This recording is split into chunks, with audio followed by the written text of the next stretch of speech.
नमस्कार, भारत लाइव देख रहे हैं आप। बिहार में भारतीय जनता पार्टी अकेले हो चुकी है और इस गठबंधन में राष्ट्रीय लोक जनशक्ति पार्टी यानी पशुपति पारस की पार्टी बची है।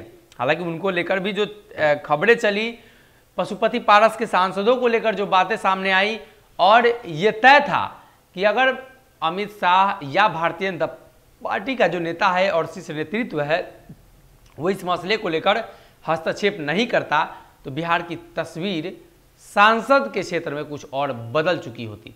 इसलिए कि अभी 5 सांसदों के साथ पशुपति पारस है, चिराग पासवान एक है, जदयू और भाजपा लगभग बराबर पर है, 1-2 सीटों का अंतर है। बात की जाए तो बिहार के मुख्यमंत्री नीतीश कुमार के सबसे दूर विरोधी के रूप में चिराग पासवान इन दिनों कुछ उभर पर आए हैं और साफ तौर पे 20 के चुनाव के बाद चिराग पासवान का चेहरा नीतीश विरोध का चेहरा देखा जाता रहा है। लेकिन भारतीय जनता पार्टी के अनुमान के तौर पर चिराग पासवान ने जो बयान दिया और चिराग पासवान के इन बयानों को भाजपा के बयानों के साथ तौला जाने लगा तो स्पष्ट हो गया कि चिराग पासवान भारतीय जनता पार्टी के साथ गठबंधन कर सियासत करेंगे। लेकिन अब चिराग पासवान ने स्पष्ट कर दिया है कि उनकी कोई मंशा नहीं है 24 और 25 की। चिराग पासवान अपनी सियासत को खुद देख रहे हैं और आने वाले दिनों में वो बिहार की सियासत करेंगे।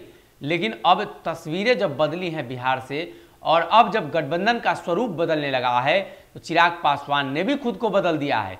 उन्होंने स्पष्ट किया है कि वो भारतीय जनता पार्टी के साथ नहीं जाएंगे। आने वाले दिनों में बिहार की जनता के लिए, बिहार की जनता के हक और बिहार के गरीब और पिछड़ों के लिए लड़ाई लड़ेंगे।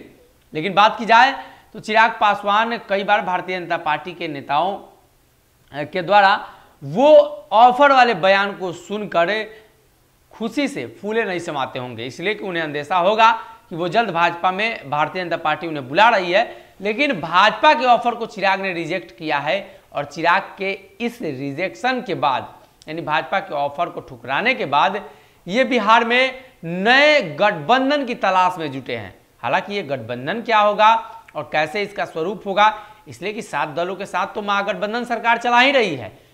लेकिन इस तरफ अगर देखना होगा कि चिराग पासवान 24 और 25 की रणनीति कैसे बनाते हैं। भारतीय जनता पार्टी को चिराग पासवान ने रिजेक्ट किया है, स्पष्ट कर दिया है कि उनकी रणनीति और जो राजनीति है वो बिहार की जनता के लिए है और दोनों पार्टी जो है महत्वाकांक्षी है। साथ ही तेजस्वी यादव को लेकर भी चिराग पासवान ने बड़ा बयान दिया और कहा कि तेजस्वी यादव वो भी नीतीश कुमार के साथ जाकर या नीतीश कुमार के साथ नहीं रहते हुए भी बिहार को अलग अलग मुद्दों पर धकेलना चाहते हैं। जिन मुद्दों को लेकर बिहार सरकार में आई है तो उस पर कम से कम ध्यान देना चाहिए। ऐसे में भाजपा को बड़ा झटका लगा है। चिराग पासवान ने भारतीय जनता पार्टी के ऑफर को रिजेक्ट कर दिया है। और वह बिहार के राजनीति और बिहारियत से सरोकार रखेनी तो सब्सक्राइब बटन दबा के चैनल के सब्सक्राइब कर ली। ओजे एगो घंटी बा, ओकरा बटन दबा देला से कुल सटीक और मारक खबर रुआ मुफ्त में मिल जाई। अगर रुआ पत्रकारिता के हमनी के नया प्रयोग में सहयोग कर चाहतानी तो ज्वाइन बटन दबा दी। पेटीएम नंबर नोट कर ली 9386816700। धन्यवाद।